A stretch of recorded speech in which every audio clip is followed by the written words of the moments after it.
Howdy. What is this? I don't know. I guess that's where we're starting. All of our talking is just us bullshitting, and everybody knows it. I don't know. What's that? It's been a bumpy ride. Already, and we just started. Yeah. That's awesome. Seriously, dear God. Okay. So let's just get into the EVPs. I might as well just left it on that screen. I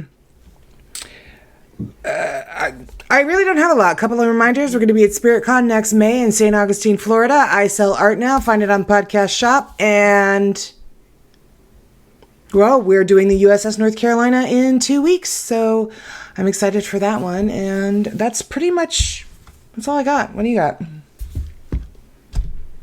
A whole lot of nothing. Just living life. Busy, busy, busy. I know. It's ridiculous. I took Zane to the Lion King yesterday. That was super fun. It was his first Broadway show. Yeah, so really good one to start off. Lots of stuff going on. Bar raised real high. Yeah, but like there's so much going on that it's constantly entertaining. So there's always something to look at. It's not, just the singing or dancing or whatever. So how fun. And the costumes are so cool. So. Really? That's cool. Yeah, he got a little squirmy, but he managed to do pretty good. Good. The only problem is that he whispers at about this level, so he does not understand that maybe everybody doesn't want to hear his commentary. Right. And he's all Mystery Science 3000 up in there. Mm-hmm. Yeah, kind of a little bit for a minute there. I was like, hey, shh. He's like, I am quiet. I'm like, you're really not. I promise you're not. That's fucking you could funny. ask like the 10 people around us that are probably also right. Yeah. Right. The actors on stage are like, shh. Mm-hmm. Yeah. But it was awesome. It was good. Fun. I'm glad that good place to start with introduction. Like he's been to the symphony and stuff, but not something where he really needs to be quiet and kind of sit still. So he did pretty good. That's great. That's great. Coy never would have. I was excited. Would have been interested in anything like that. The symphony, plays, nothing. Like I wasn't even going to try. My mom and I had talked when he was younger about taking him to see the Nutcracker. Cool. And no, I mean, he could barely sit through movies. I was like, I'm not going to spend that kind of money just to have to leave in the middle of it because Coy can't deal. And now that he's an adult, he has zero interest in it at all. So, I mean, Yeah, so I bought seats, like the cheapest seats, just in case that happened. I wasn't, going to invest a lot of money. I was like, well, if it happens, it happens. At least, the seats weren't too much. I'm not too put out. Yeah. So I figured he's old enough now that he's making it through movies. So I kind of figured we could do it. You know. I was a little touch and go there for a minute, but we made it. Well, that's great. That's great. That's awesome. Yay. I've never seen a Broadway play. So I don't know, but I hear they're really something that everybody should see at least once. So yeah, if you live somewhere that you can go and you can get, some decent price tickets, because some of the shows are pretty expensive, but if you can get in there, it's totally worth it. That's cool. Jennifer and Janice and Emma just went and saw, oh my God, it escapes me what they went and saw, but Jennifer it was a ballet. Oh, they went and saw the Black Swan. They went and saw Black Swan. No, not Black Swan. Not Black Swan. Swan Lake. Swan Lake. Yes. Which I said Black Swan because I was like, sorry, I will always think of Black Swan when I hear Swan Lake. So that was her first time at the ballet. I don't think that is a ballet, but okay. Yeah, no, maybe that was a scary, that was a disturbing movie, right? About Swan. Yeah. Gotcha. They went and saw Swan Lake, and it was her first ballet, and it hooked immediately. She was so in love and had the best time, and so I just don't have people around me in my immediate family that would want to do anything like that, so.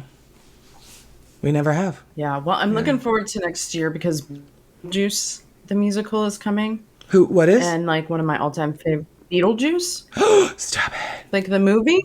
Yeah. So I'm totally waiting for tickets to go on sale so I can get them and go.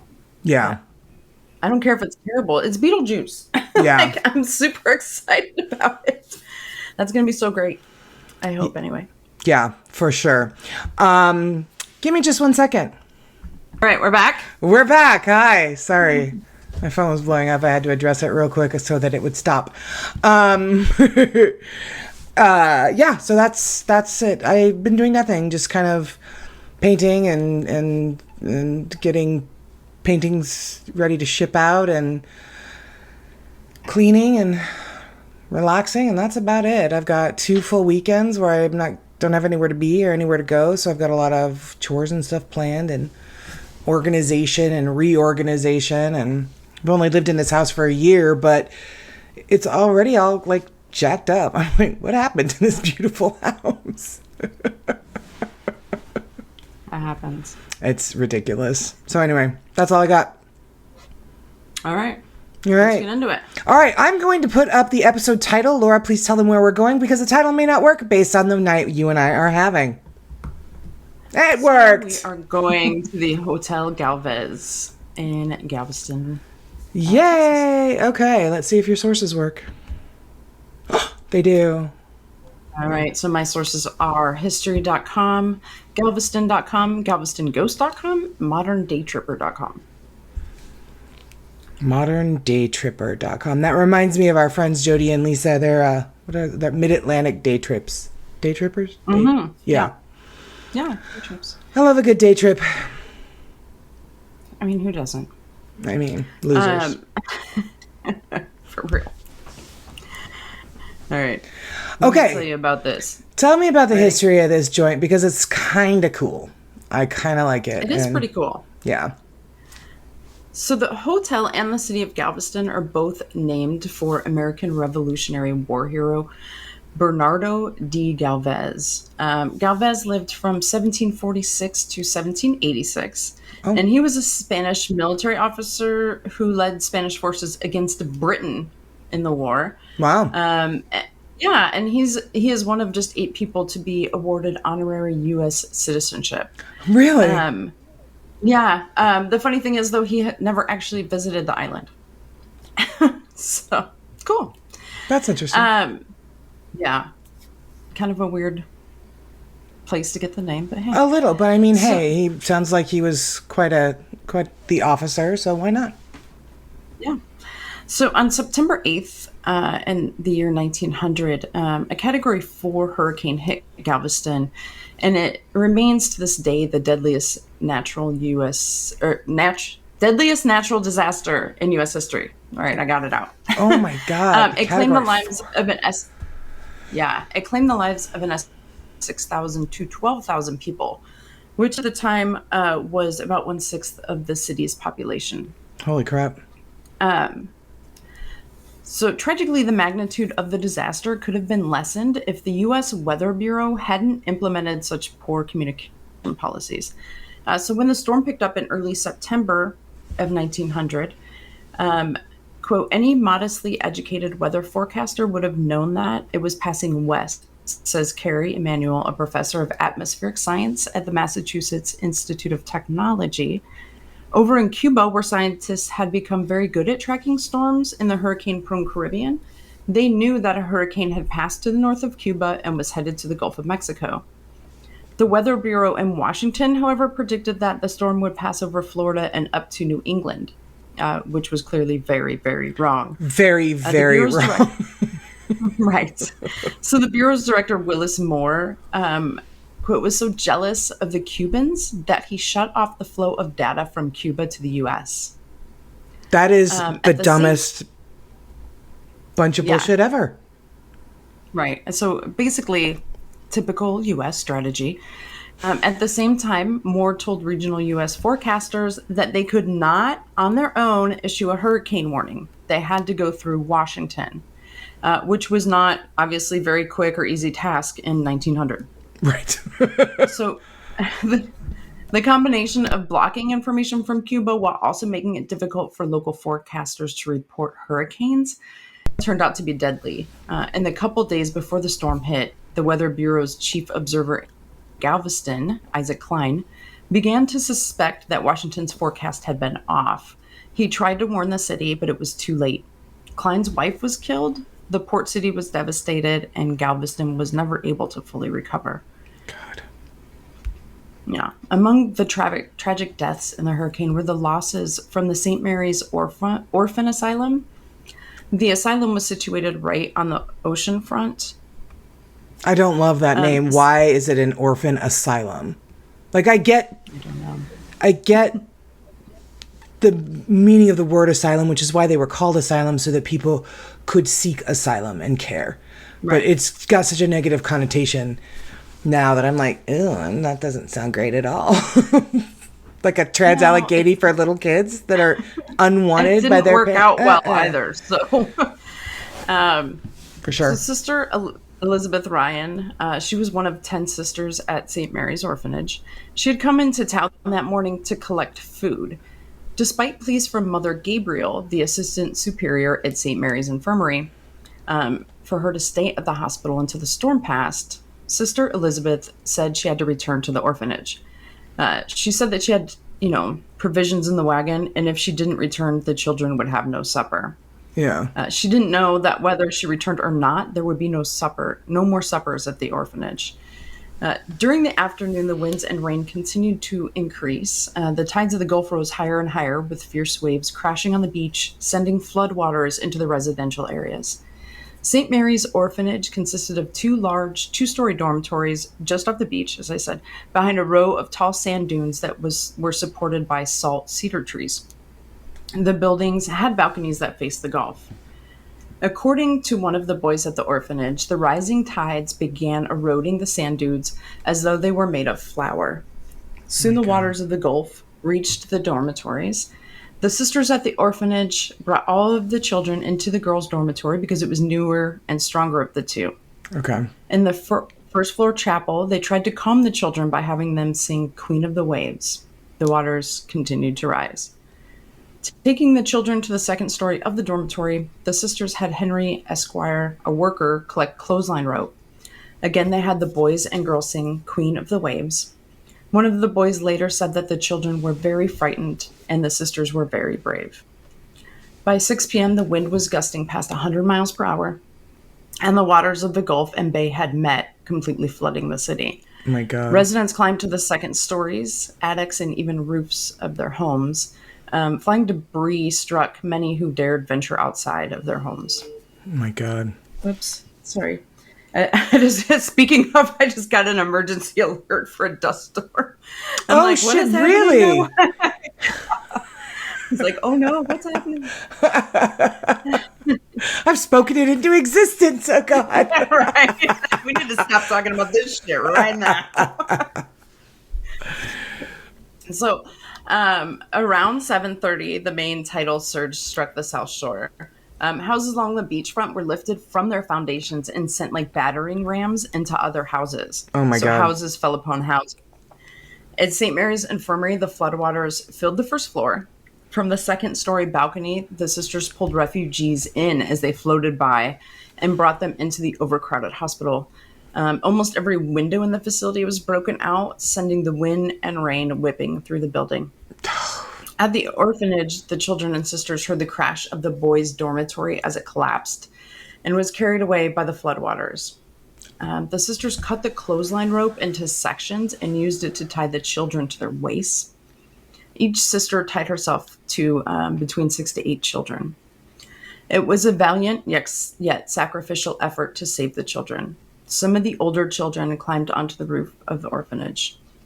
Eventually, the dormitory building that had been the sanctuary for the children and the sisters was lifted from its foundation. My God. The bottom fell out and the roof came crashing down, trapping those inside.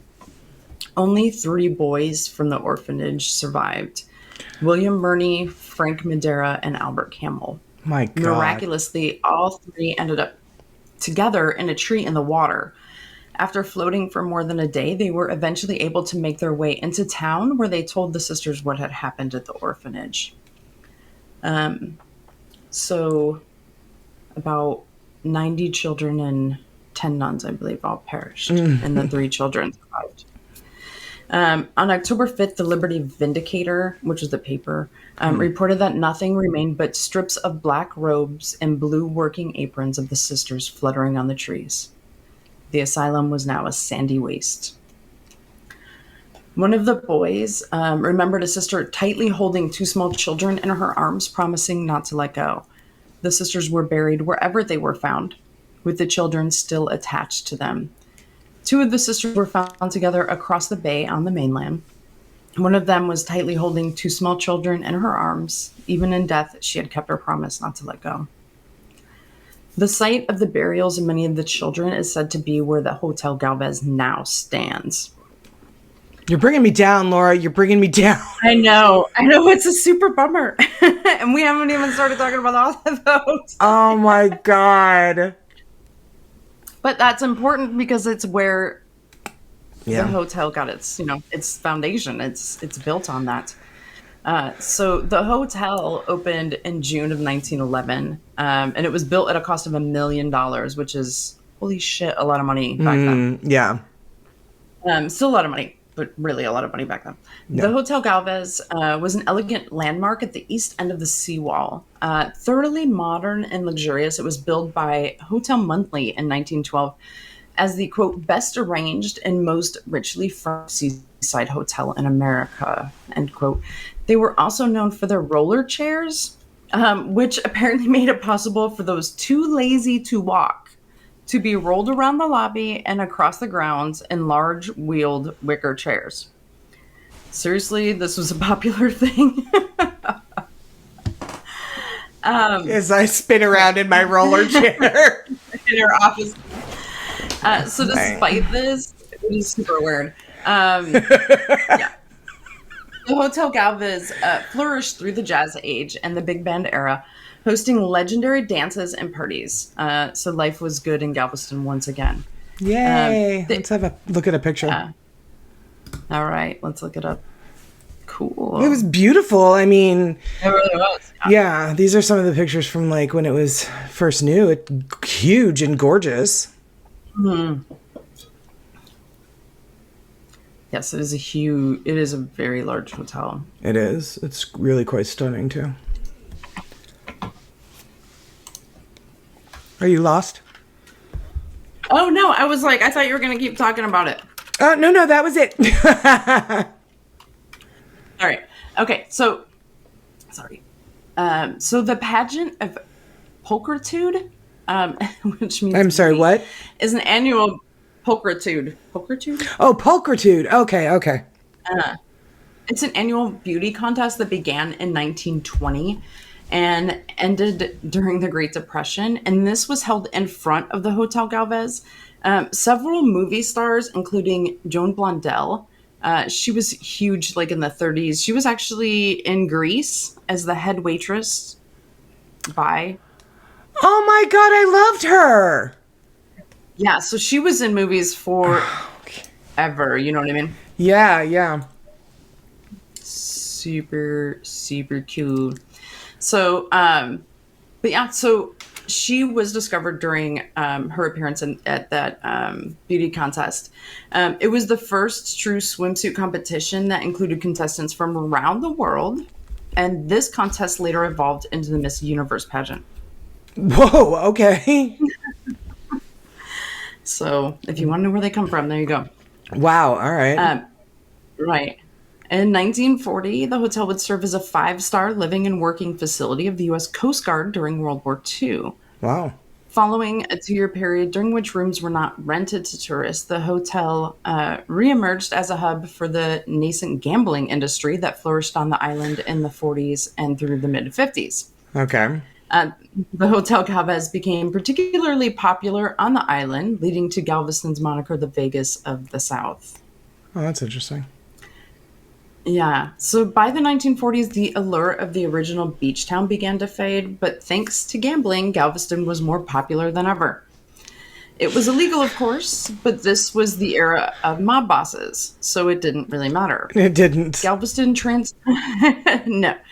So Galveston transformed into an Atlantic city of sorts, and the Hotel Galvez was wildly popular with wealthy socialites and celebrities, including Duke Ellington, Sammy Davis Jr., and Frank Sinatra. The Little Rat Pack. Yeah. And mob boss Sam Maceo, who owned the Balinese Room and the Hollywood Dinner Club, he even lived in a penthouse at the Hotel Galvez during this time. Because when you're a mob boss, you can kind of do whatever you want. Sure. Unfortunately, the Texas Rangers eventually crashed that party and moved it along to Las Vegas. And the Hotel Galvez was left to reinvent itself once again. Yeah. Have you seen pictures of the bar? No.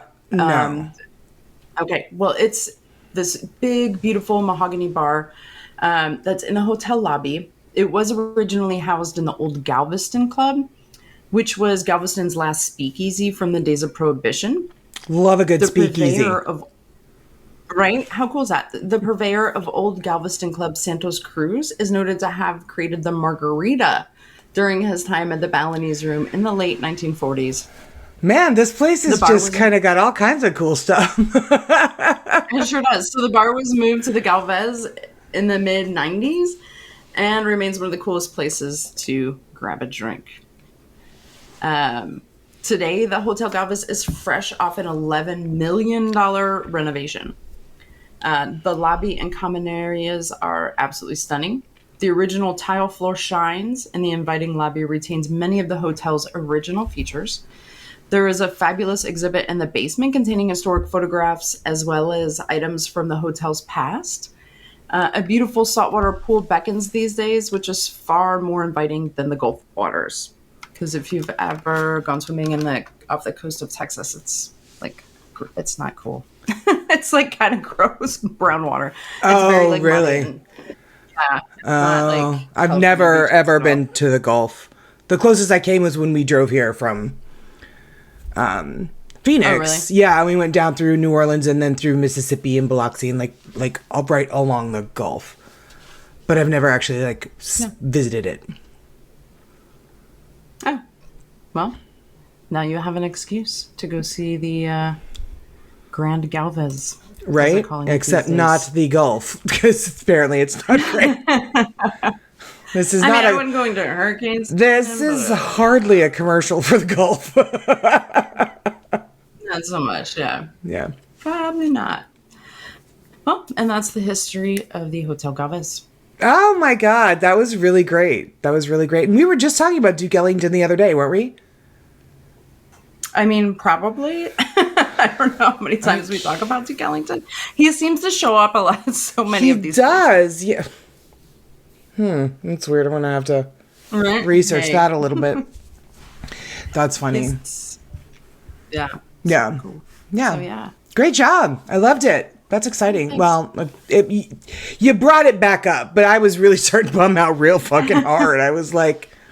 Yeah, you can't really... Yeah. have an orphanage and a hurricane and things be good. No, it's bad. That's not great. It's not great. I rubbed my eyeliner off my eye. Okay, the ghosts. So let's see if my little source button works.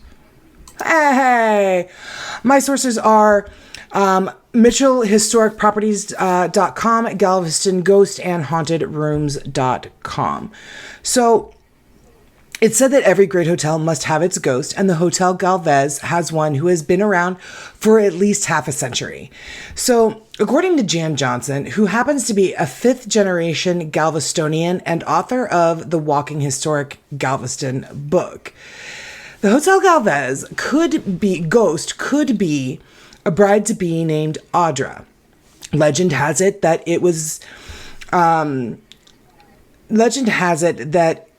the woman was about 25 years old and she was staying in room 501.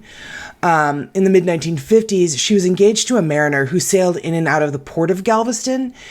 And whenever his ship was due in port, she would leave room 501, take the elevator to the 8th floor, climb the narrow ladder that opened under one of the 4 turrets of the hotel that sit at each corner of the main roof. Mm-hmm. Sheltered from the weather, she would wait inside the turret and watch through an opening for the ships coming in and her fiance's ship. So I guess there had been another storm, and for days there was no word of his ship. Finally, she had heard that the ship had gone down and that all hands were lost. So she refused to abandon hope. However, she continued to climb the roof each day praying for some sign, but no ship was ever sighted. In despair, according to legend, she hanged herself in the bathroom of room 501. Of course, because this story, it doesn't have a great ending, a few days after her death, her mariner boyfriend appeared at the hotel, very much alive, and looking forward to a marriage that was never to be. So, she is one of the most popular and oft-seen ghosts at the Hotel Galvez. Nearly everyone on the hotel staff has heard the story, and some believe that it is in fact true.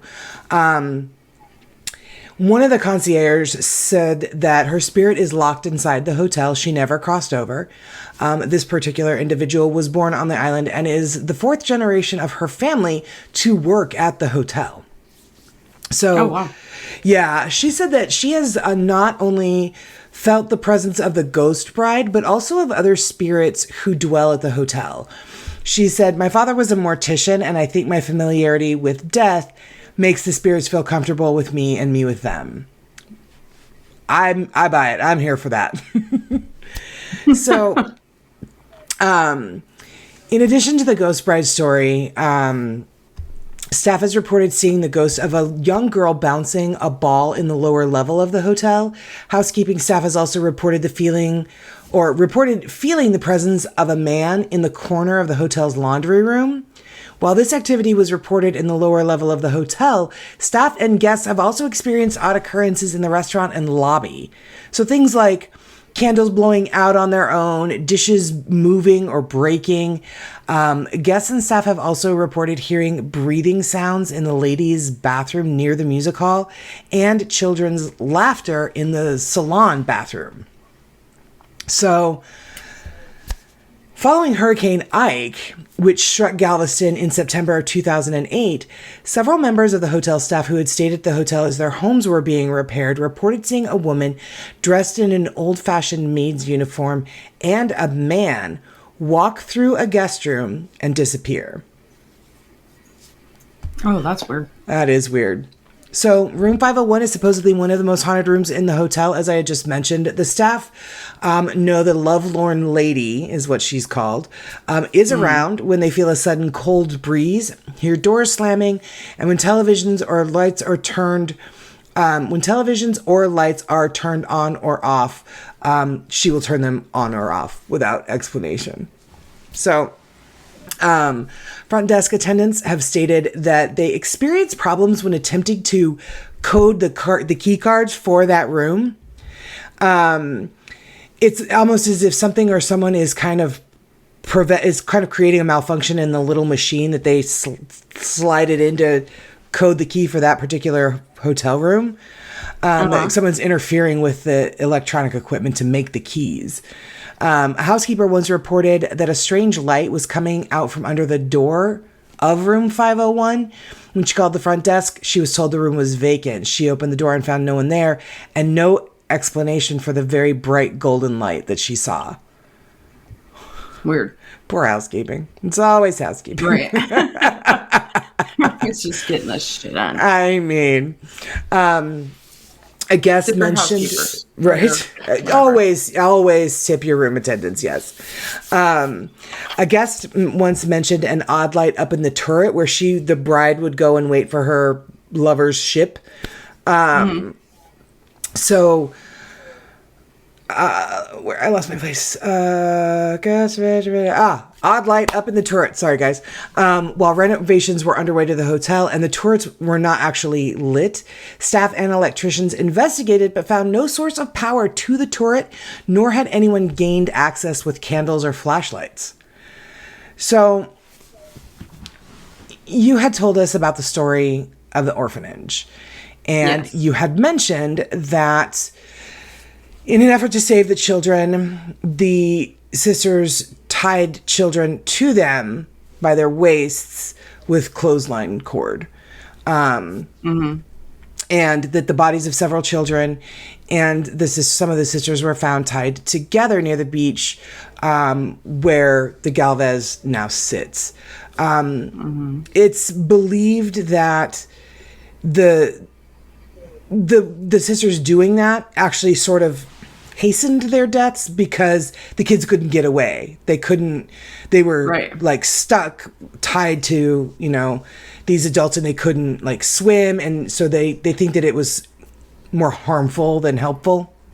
But the fact that they were buried where they were found does lend another bit of, possibility as to why this hotel is haunted. So rumors of nuns are seen in this hotel, which would freak me out. Ghost children. I went to Catholic school, so nuns are kind of scary, like already.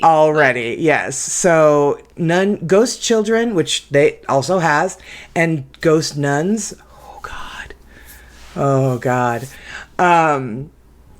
So in addition to this, the first floor bathroom of this place is kind of infamous because one of the most compelling stories that this author of this article that I had read said was from a guest at the Galvez Hotel, and it was about this first floor bathroom near the music hall, where I had mentioned a minute ago they tend to hear laughing and breathing in this bathroom, like a man's breath breathing. Ew. In the women's bathroom. So the bathroom had been remodeled, but prior to the renovations, I guess the bathroom had always had this creepy vibe. So this one guest told this individual that she was using the hot tub in the pool one night, came through the side door to use the first floor bathroom by the music hall. It was late, around 11 o'clock. She reports that once she was inside the ballroom or the bathroom, the stall lights went out. That would be so scary. And then you hear a fucking breath. Ugh, no. Yeah. At first, she thought it was a friend who'd followed her in to play a joke. However, she began to hear loud footsteps that sounded like boots on tile, followed by loud breathing. And finally, a man verbally said, "Get out." No. Yeah. The combination of events sent her running when she went back to the hot tub, and she found no one from her group missing. She then reported the incident to a security guard on duty, who immediately went to view the security footage to see if somebody had followed her into the bathroom. Reportedly, the security guard had told her that no one had followed her into the bathroom and no one was seen exiting the bathroom after her. God. Especially because you go into a women's bathroom, a public bathroom in a hotel, you hear a man in there. That's terrifying. Ghosts or no. That's terrifying. When the lights went out, that's what I would be like. Right. And then combine it with the other stuff. Yeah. I'm like, oh, fuck no. Nope. More because you think it's a real person. I wouldn't be scared if I knew it was a ghost. Right. But if you think if there's a real man in there, like... That's really scary. Yeah. So guests have also reported hearing a woman laughing, spotted a man with a shaved head and a blank expression lurking in the corners of the bathroom. And some people have noted unexplained shadows in their photos. Guests also report the feeling of something or someone fiddling with their jewelry, even though there was nobody else in the bathroom with them. This bathroom is hella fucked. So fucked. So the little girl is another unexplained apparition that has been seen from time to time in the hotel. She's often described as wearing a 1900 era period clothing and bouncing a ball. Staff have reported seeing her in the hotel lobby, near the gift shop, on the staircase, and on multiple floors of the hotel. So most recently, she was seen often by construction workers who were working to change the hotel's basement into a luxury spa. Construction workers complained to the front desk staff. It happens in every episode. Construction workers complained to front desk staff that a little girl was playing in the construction area and they were afraid that she was going to be hurt. Phantom children can often be heard playing throughout the hotel, especially on the third floor. Guests report the sounds of children running and laughing through the halls late at night when most children should be in bed. Obviously never met my child. Yeah. Tricksters, as they're called, are known to play the piano in the lobby, knock over drink trays in the music hall, restaurant, and the bar, and often call out to female customers and guests who they identify as mommy. These little ghosts will call female guests mommy. Again, more children's laughter in that creepy first floor bathroom, which I would much rather... Oh, no, I don't know. The lights go off and I hear a child giggle. Yeah, much less intimidating, I think. Yeah. I would be like, you little shit. Yeah. It's widely believed that the little ghost children are possibly the orphans that were killed during the 1900 storm. So, which isn't surprising at all. Additionally, we're going back to this bathroom because I can't get enough. Toilets flush by themselves. Stall doors shake while you're in there and nobody else is in there with you. This bathroom is so fucked up. It totally is. Faucets on the sink would turn on by themselves. Voices can also even be heard when the room is empty. Also, the strange scent of gardenias has been reported. And the gardenia seems to be the sign of whatever paranormal entity haunts the room, which I mean, what a pleasant smell in a bathroom. Right. If you're going to bring it. I mean, yeah. So it's like Bath and Body Works is haunting it. Sounds great. Right. So one of the tour guides was telling stories to a group that she was taking on a ghost tour throughout the hotel, which is what you and I were talking about earlier today, and how this hotel really plays up their paranormal. And I love that. They don't try to downplay it. The staff isn't like, no, that didn't happen. That's not real. There are no ghosts here. This hotel embraces it, and I think that that's wonderful. I love hotels like this one and the Stanley that do that. Other places like the Driscoll Congress Plaza Hotel in Chicago, they're very like, I don't know what you're talking about. There are no ghosts here, kind of a thing. So I'm a big fan of the ones that are like, fuck yeah, we got tons of ghosts. Come on in. But don't use that bathroom. Well, when I stayed at the one in Austin, they did... the Driscoll? Yeah. Because I said... do you have any, whatever the haunted room is now? I don't remember what it was, but it was available and it was like a smaller room than I originally booked. But yeah, so we got in that and so that was cool. So they didn't act like it wasn't. Well, that's good. It wasn't real or whatever. They were just like, yeah, we got the haunted room. Love it. That's good. That's okay. Cool. Yeah. So this tour guide said that a spa employee who had cleaned the glass doors before locking up the night before had found tiny handprints on the inside of the glass the next morning when she went to open up the spa. There had been another time when a medium had visited the hotel and she had tried to help a nun's spirit cross over, but had been rebuffed by the entity. So maybe they're still there taking care of the little ghost children, orphans. I don't know. That sounds about right. Yeah. And then she pulled up a photo on her iPad that seemed to capture the outline of a woman in a black and white habit standing in the back corner of the room that her and the group were in. Ew. Mm-hmm.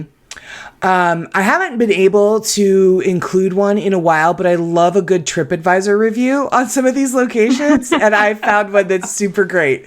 So TripAdvisor was another source. Sorry, guys. So this was written back in, I think, 2018 by Traz J67. And they say, quote, "We stayed there last month for a national sales meeting and 7 of our group had real ghost encounters." Real is capitalized. One guy even filmed it and captured his dresser drawer opening all by itself. He said the drawer was open when he came in from the bathroom 3 times and finally he closed it and filmed it slowly opening. 3 times in the bathroom? Like, were you purposely going in there just to see if it would shut? Or did you have I have questions about this guy and the frequent bathroom trips. But anyway. They go on to say, stay on the 7th or 5th floor, which are the most active. The concierge will give you one of the electric pulse detectors, which is fun. We are going back to take the haunted tour in a couple of weeks.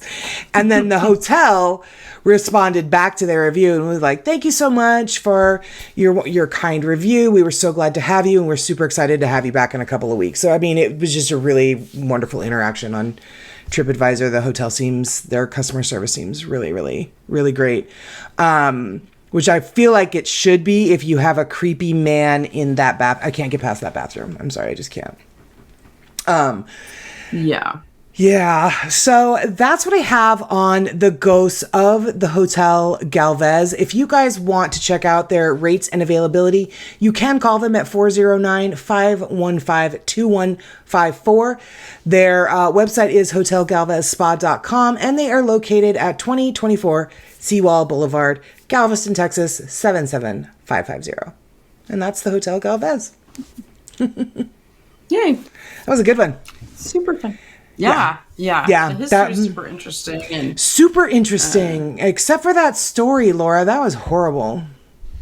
Well, that part's not awesome. But it does make for a good It does lay the foundation. Yeah. And it lays the foundation as to why it's haunted. Yeah.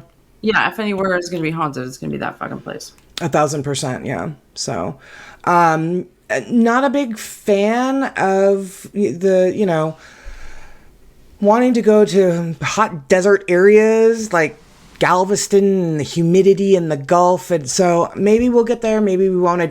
This one's not really high on my list, but I would be curious to, hang out in that bathroom for a couple of hours. Just be like, what's going on in here? Yeah, I don't know how bad. I've never been to Galveston, but I have been to Houston, which is pretty close, and it's quite humid there. So. Yeah, for sure. Oof. Yeah, pretty bad. So anyway, I do have a strange history. We have not done strange history, guys, in a while. So I do have a quick little strange history story out of my wonderful little book here from Jennifer. I just flipped it open and was like, whatever story this is what we're going to tell today. So this is going to be Vlad be impaling. So 15th century Roman ruler Vlad Dracula was better known as Vlad Tepes or Vlad the Impaler. For his method of torturing and executing thousands of his enemies and even his own countrymen by impaling them upon wooden poles. A certifiable psycho, Vlad enjoyed watching people suffer and made sure an impalement took several hours, sometimes even days. Ugh. There were even various forms of impalement depending on age, rank, or gender. Yet amazingly, in spite of his legendary cruelty, Vlad is often spoken of as a hero in Romanian history. Why? Because he used the terror of his reign to maintain public order and defend the country against foreign invasion. One time, he scared off an advancing army by displaying the impaled remains of previous invaders, 20,000 Turks, outside of his city.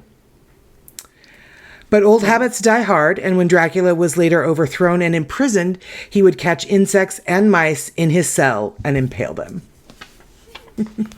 20,000 Turks. That smell had to be just horrific. It had to be just horrific. Yeah, I can imagine.